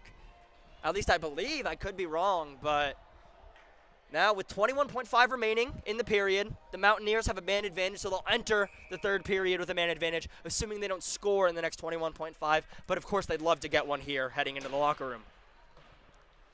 That's cut off at the point by Tremont, but he can't keep it in, and that loses very precious seconds for the Mountaineer, with Mountaineers little time remaining in this period. And now that's sent back around, but Arnett cuts it off. 5 seconds remaining. Arnett makes a man miss, and he gets stick-checked from behind. Just a fantastic defensive play from Jay Carter after Arnett gets around him. And that'll keep the game at 3-1 as we reach the end of the second period. 20 minutes remaining in this game when we get back. Mountaineers will have 1:39 remaining on their man advantage. But don't go anywhere. We'll take a quick break. This is Appalachian State Mountaineers hockey.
Welcome back to Winston-Salem, home of the Appalachian State ice hockey team. A little bit of a haul, but it is their home.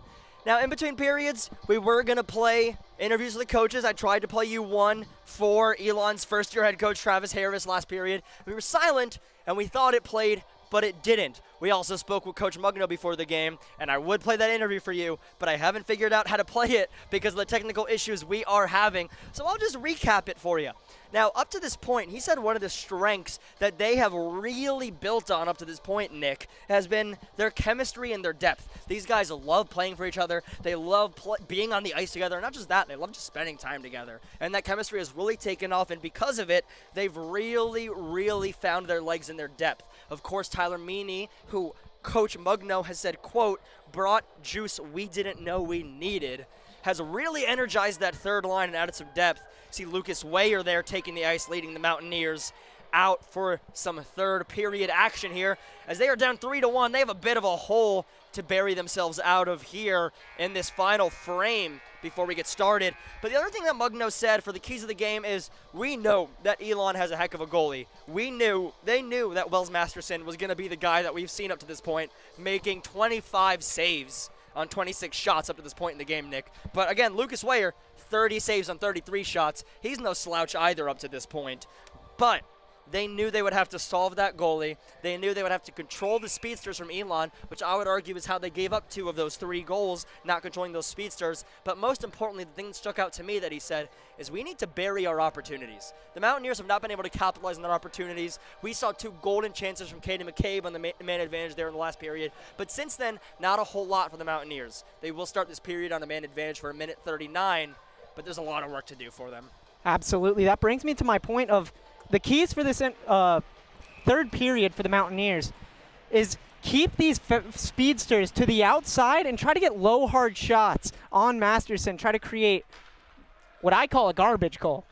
Yeah, as we love a garbage goal because it's still +1 in the goal sheet as Tremont gets a chance in front, and that's chipped over the net.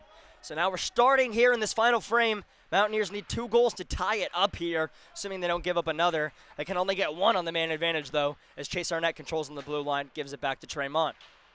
Tremont plays it down to Seth Johnson, who's playing down low, over to Beck, back to Arnett. Arnett over to Beck. Beck, a shot blocked. A good block there from Jack Martin, dropping the one knee right off the shin pad. I would say sacrificing the body, but more so sacrificing the equipment there on that block. It's Jason Beck. Buys a little time and gives it to Tremont on the point. Throws it in front, tipped in front! Riley Brady on senior night!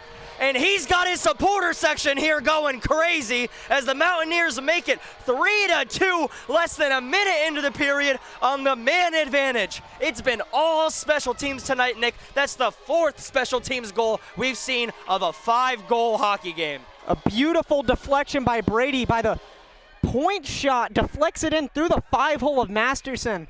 Like we said, the Mountaineers are going to have to keep trying to go low on Masterson. Low, hard shots can bring you those goals.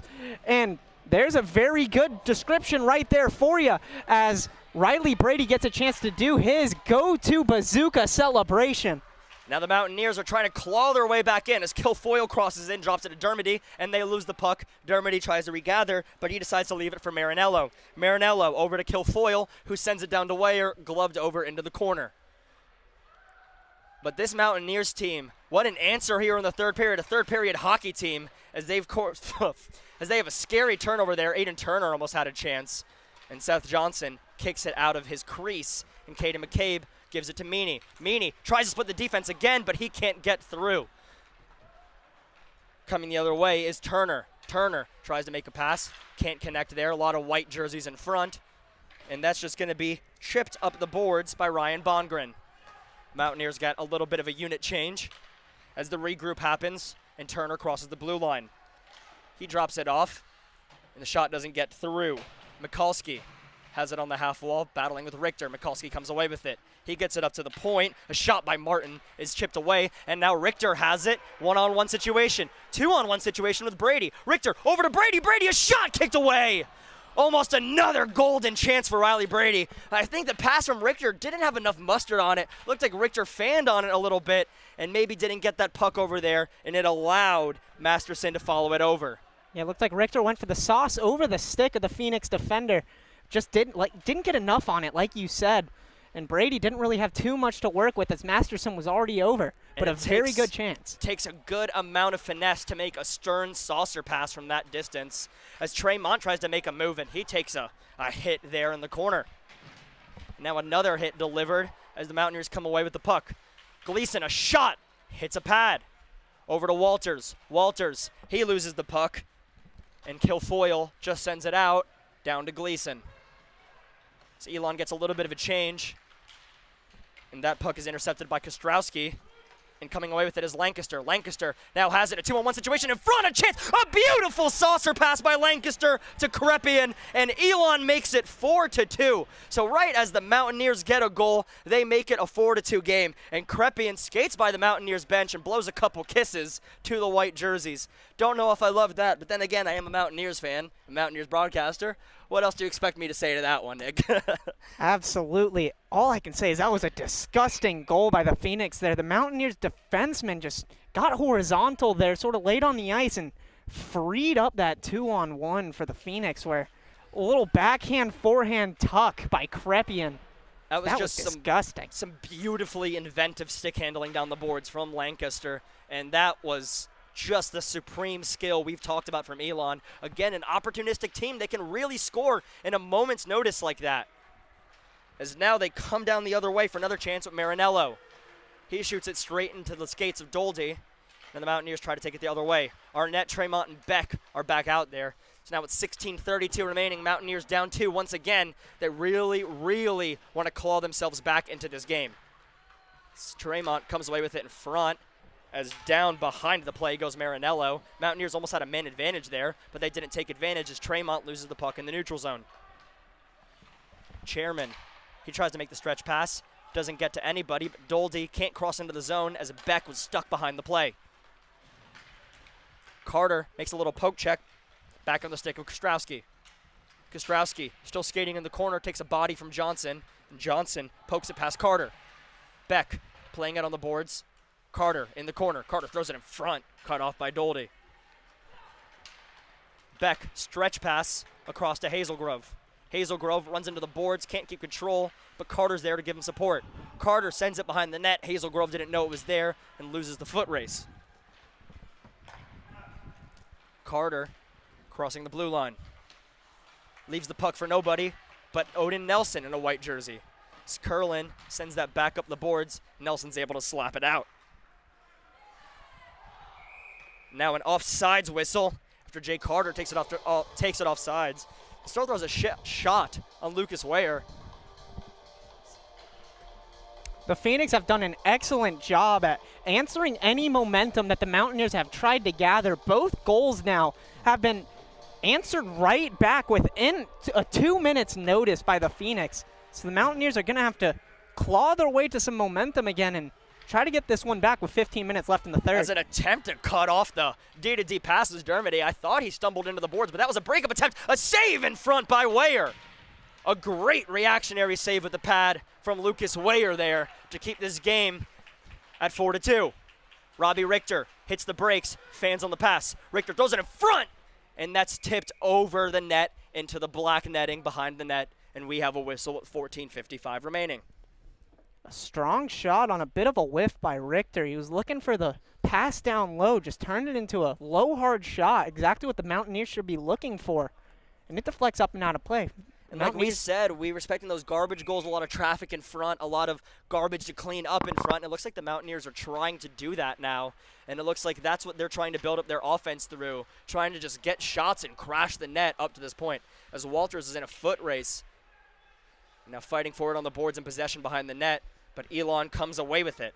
Dermody tries to get it to the point, and it gets out of the zone thanks to a kick by Richter. And now the Mountaineers come the other way. Walters tries to get it to Richter just out of reach. So Richter might have had a chance for a breakaway there, but Tyson Walters, while going down, can't connect on the pass, unfortunately, there for the Mountaineers. Looked like Walters had a lot of skating room. He could have tried to develop a play there, but he wanted to take the chance on the Robbie Richter breakaway, and I don't completely blame him. So Richter, a speedster. If you get him on a break with some open ice, he can make you pay. It's Tyler Meany Skates into the face-off dot against Graham Krepian. Krepian wins. He passes it across to Kostrowski, and dancing through the zone is Krepian. Krepian drops it off. He made a drop pass that almost turned into something, trying to connect to Lancaster, as we've established is very dangerous right now. So is Krepian, as right in front of the net there, he can stick handle through a phone booth. Careful of him in front of Weyer. Bongren tries to chip it out. That goes over the glass. And we have about 6 minutes so far played in this third period. 14:04 remaining. Shots still in favor of Elon, 34-31, and the score as well in favor of Elon, 4-2.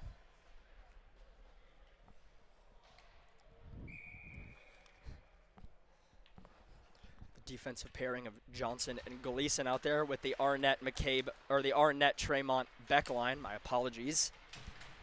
So Graham Krepian fights hard and sends that down into the zone, trying to connect to Kostrowski. Can't get it there, and Beck stick handles up the boards, but he's met by Mikulski. A hit delivered by Gleason on Kostrowski as that puck is sent around to the weak side to Arnett. Arnett, a little sweet pass to Tremont, but that was red by Lancaster.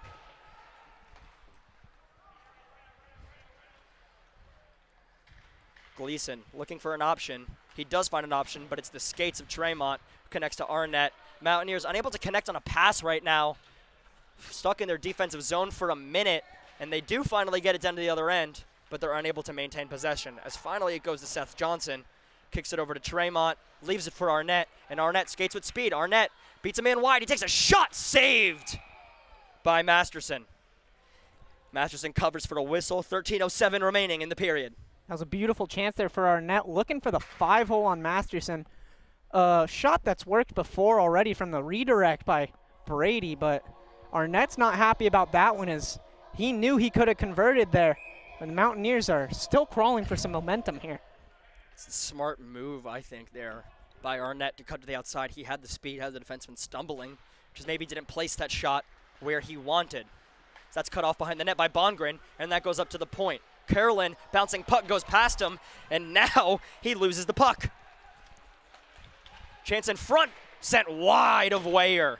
Elon almost had a golden chance there, but they're unable to bury it. Scary play from Carolyn there.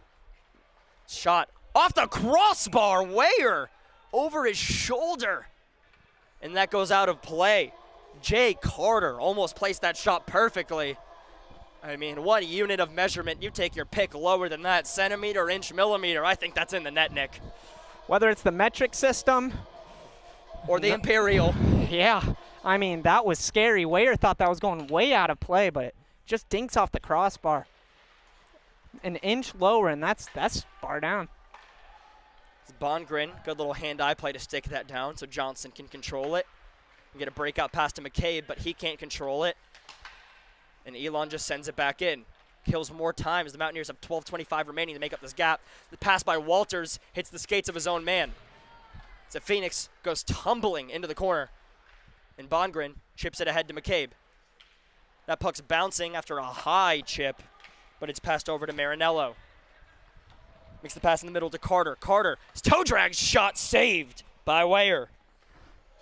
Flashes of Connor Bedard there as he enters the zone. Little toe drag release from Jay Carter. And like I said, you let this guy get on the inside, he is a weapon. And Mountaineers with Weyer standing tall once again. And as we find ourselves later in this game, Nick, every missed pass by the Mountaineers feels like a missed opportunity to start building up this attack. As a chance in front, glove save by Weyer.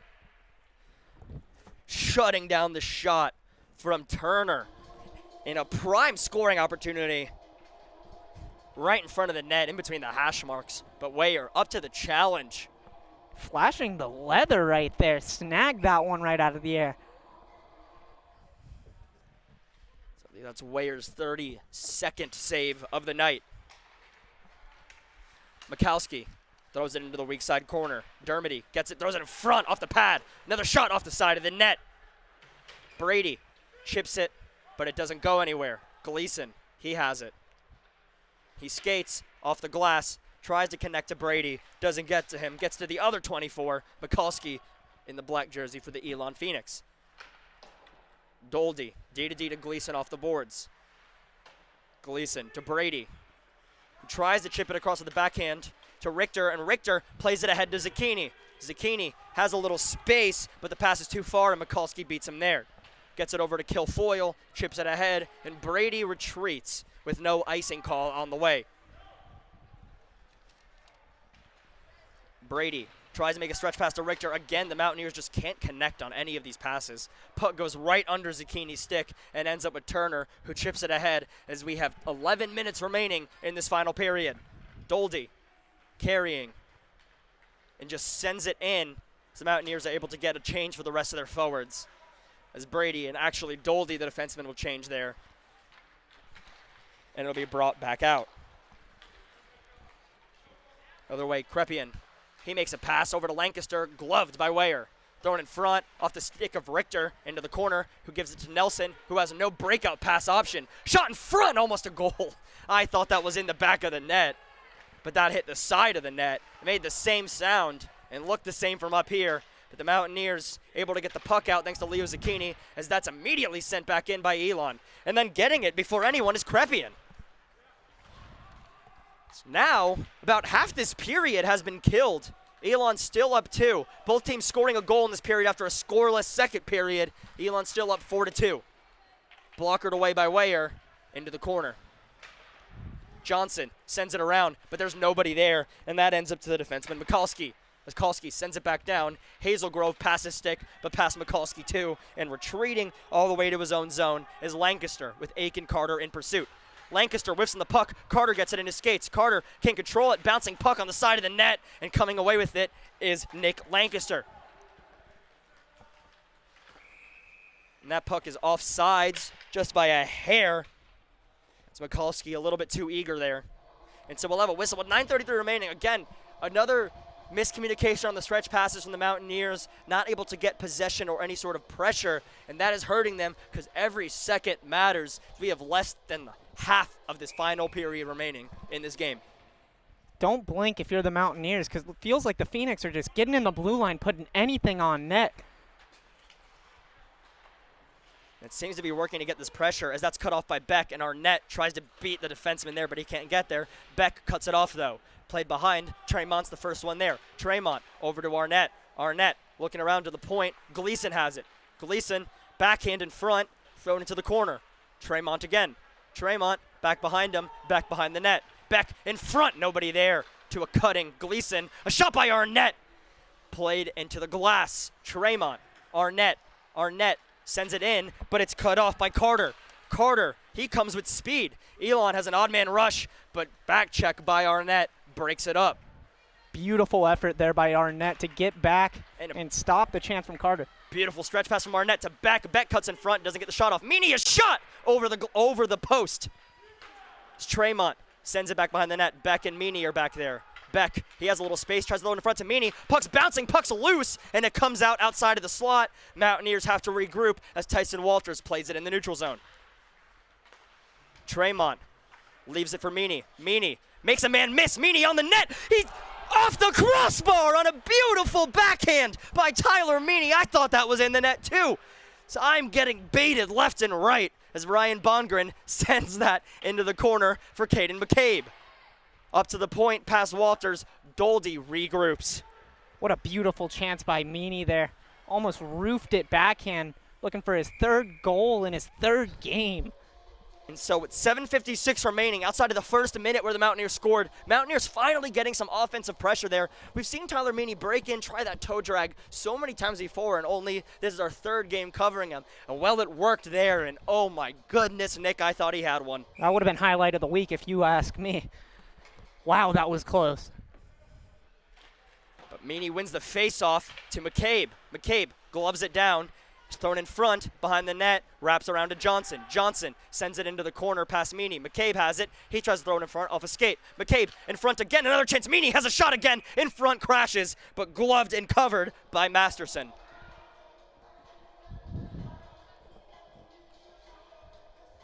.742 remaining.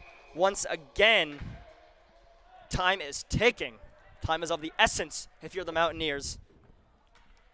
But the pressure finally showing itself here with 7:40 remaining in the third period. Bongren tries to cut it off. He can't get it, but thankfully Meany's there, but it still gets out for the Phoenix. Now they come the other way. Turner, he looks for a cross-ice pass. It doesn't get there. McCabe cleans up the garbage in the front of the net.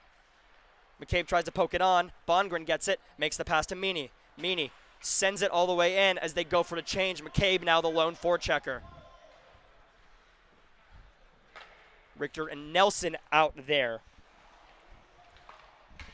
on the change. It's Robbie Richter, gets the puck, and he has a little space to carry. Robbie Richter makes a move, and he cuts to the side of the net, goes around behind. Richter tries to throw it in front. Puck's there, a chance!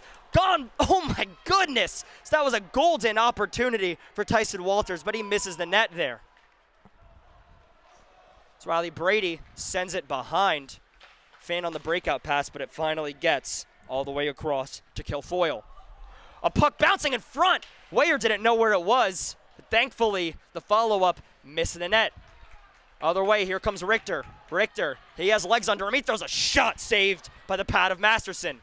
Richter tries to get it to Brady. Brady in the corner. Brady takes a body. Battling on the boards. Elon comes away with it to the point just out of reach of the hand of Toby Gleason. Two excellent chances there by Robbie Richter. Just ripped one right at the pads of Masterson. Tried getting a rebound, but went right out. So 6 minutes on the clock. Riley Brady looks for a breakout pass. Can't connect with Lucas Tremont, and that's going to go all the way to the other end for an icing on the Mountaineers. Looks like the Mountaineers have finally gotten their chance of putting the Phoenix on their heels. Just haven't been able to convert since the second period. Or the start of the third, actually.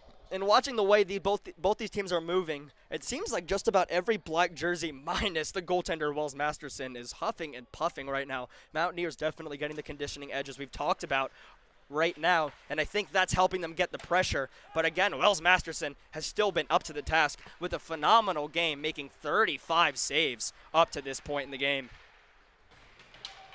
As that's sent behind, Toby Gleason recovers. Tries to get it to Walters. Walters controls. And Walters makes a move in his own defensive zone. Got away with one there. And finally gets it to Odin Nelson, who just sends it in as he takes a hit from Marinello. Chairman.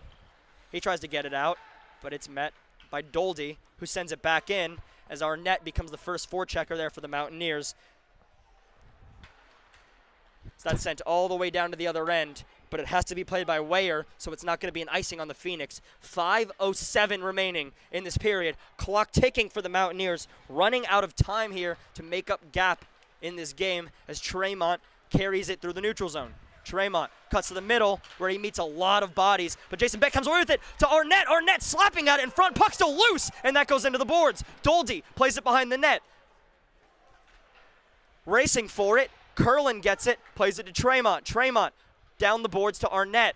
Arnett down the boards even further, all the way to Beck. Beck, he's looking back to Arnett behind the net. Arnett can't corral it. Now he's in a physical battle for the puck. But Elon's able to break it out there and force the Mountaineers regroup as Curlin plays it back to Beck, who makes a move at the blue line and is cut off immediately after he is read by a great read by Jay Carter. Controlled by Martin, met by Beck, who plays a hit on him. And now coming out the other way is Carter. Carter coasting and sends it in. Gleason grabs the puck. 4 minutes remaining. Dodgerill chips it ahead, trying to get it to Carter. Doesn't get there. Dodgerill chips it wide, though, and that goes past Johnson. Time is only ticking if you're the Mountaineers. They need to get some offense going here quick. They're struggling now to get out of their own defensive zone. Definitely don't want what you don't want to see when you're down 2 late in the third period. But Elon, this offensive pressure has been really the story of the game, and their ability to keep the puck in, make the Mountaineers sweat with such a short bench. As that stretch pass made to Dodgerill doesn't get there, but Aiken Carter knocks it down and crosses into the zone. Aiken Carter throwing it in front, no one there. Doldy regathers as the Mountaineers regroup and get one of the players changing as Bongren steps on the ice. Doldy back to Johnson. 3:10 remaining. Let's keep an eye for Weyer for him to be pulled just about any moment now at this point, as that goes to Caden McCabe, but that's cut off on an interception by Dermody. Dermody sends it in and kills even more time. Seth Johnson regathers under 3 minutes remaining and goes past Caden McCabe. Caden McCabe missed that, and so it ends up back with Mikulski. D-to-D pass, and once again down into the zone, as Elon has just killed a good minute with just sending the puck down into the zone. And a shot off the side of the net. Now McCabe has it, chips it again. Mountaineers just really can't get anything here. Carried in front, and now another Elon offense attack is kind of mounting here, but they're not following it up with pressure. The Mountaineers just getting stumped at the blue line and on these passes. As they finally get out, Bongren gets that pass over to Meany. Meany sends it in and easily paddled away by Masterson. Chipped ahead by Mikulski. Mikulski's pass is cut off though, and now McCabe chases in the corner. Turner, he chips it ahead. And at the point Doldy could have played it, goes past him. Crepian has it one-on-one with Walters. Crepian tries to make a move, still has it. Thrown in front, pad save by Weyer. 1:56 remaining in the game. Mountaineers need to get possession here so Weyer can come out of the net, but they haven't been able to get anything going for what feels like forever now. Yeah, as that pass goes past the stick of Odin Nelson, he can't get it. But Gleason covers it down, gets it to Brady, who plays it on to Robbie Richter. Robbie Richter tries to move with speed, but he's cut off by a good physical play by Marinello. Now Marinello has it in his defensive zone, killing more time. 1:30 remaining on the rest of this game. Mountaineers still have yet to pull their goaltender because they've yet to get possession. This could be their chance as Walters controls behind his defensive end. Over to Gleason. Gleason can't control it. Mountaineers still can't get a breakout pass as Tyson Walters chasing to his own corner. Again, a miscommunication, but it finally ends up with Lucas Tremont. Lucas Tremont to the middle, a shot off a skate. Brady has it in the corner. Brady looking in front to Tremont. Puck goes high and bounces out to the point. Seth Johnson tries to get there in time off a line change. Can't get there. Mountaineers forced to regroup. Arnett sends it back down. Masterson plays it out of his net. And Mikulski, he gets it. And it goes back to Mikulski. Past his stick. Beck to Arnett. Arnett throwing it in front. Turnaround. Nobody there. 40 seconds remaining. Sent out of the zone to the empty net. Puck is going, but it looks like no goal is going to be scored here at an empty net chance. As Gleason makes a stretch pass to Tremont. Tremont looking for the break-in pass to Bongren. Bongren takes a shot blockered by Masterson. Arnett on the forecheck to Bongren. Thrown in front to Beck. Doesn't get there. Seth Johnson chasing, and that doesn't get to him as he pinches. Now Arnett has to race back. He's getting back there, and he makes a good play as Drury fumbles with the puck. 10 seconds remaining. Pass to Bongren. To Johnson. Johnson crosses the blue line. He takes a shot. Saved by Masterson. And he covers it with a whistle. 3 seconds remaining in this game. Mountaineers came out of this period flying. They got a good goal by Riley Brady, and Phoenix answered right back no less than 2 minutes later. And ever since then, it just feels like the Mountaineers have not been able to even gain possession of the puck. They've been stuck in their defensive end for much more than half of this period. And looks like it's going to be a sad night for Mountaineers fans. Yeah, and definitely too little, too late of an effort from the Mountaineers. But also, what a supremely talented Elon team. I mean, they have speed up and down this lineup. They have stick handling ability, as we've seen in a lot of these goals. We've seen from Jay Carter. We've seen from Nick Lancaster. We've seen from Gabe Crepian, Pat Drury, Aiden Turner. These guys have been playing some of their best hockey up to this point in this game. And so with that, after that face-off, the Elon Phoenix do go ahead and win and continue to extend their comfortable lead in first place in the ACCHL Carolinas division to 8-3. Mountaineers will move to 5-5-1 overall in the ACCHL and 6-9-1 overall on the season. So after the Mountaineers have 2 wins, just really not enough of an offensive effort. And Nick, in all honesty, you're going to have a tough time winning when you're down in the third period and you spend a good 10 minutes of the 20 looking for breakout passes. Absolutely. I mean, they couldn't convert one single breakout pass in that back half of the third period, and it came back to pay. And my player of the game for this one goes to Will Masterson, the goaltender for the Elon Phoenix, because boy, did he stand tall. He had almost 40 shots put up on him in that period, and not in that period, in the game, but he stood tall. And like Coach Mugno said coming into this one, they knew that they had one heck of a goalie, and boy, did he prove it here tonight.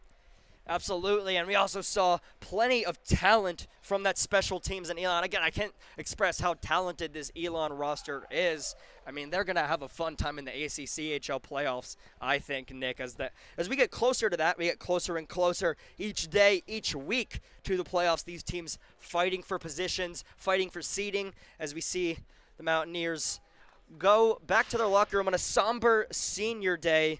Of course, this was senior day. We do want to shout out Robert Dodrill, Riley Brady, Aiken Carter, Miko Leslie, Toby Gleason, Robbie Richter, Caden McCabe. We know we do still have some more time with you here in the black and gold for the rest of the semester, but we will miss seeing you suit up for the Appalachian State Mountaineers. As next weekend, though, hopefully, if the weather clears, if everything is good after this ice storm and snowstorm we're getting here in North Carolina, the Mountaineers will take on James Madison in West Virginia at the Hitachi Energy Arena, both January 31st and February 1st. So we'll be excited to catch you there as the Mountaineers continue the second half of their season. So thank you so much for joining us. My name's Adam Persico. I'm Nick Norrid. We'll see you hopefully next week for some more Mountaineers hockey.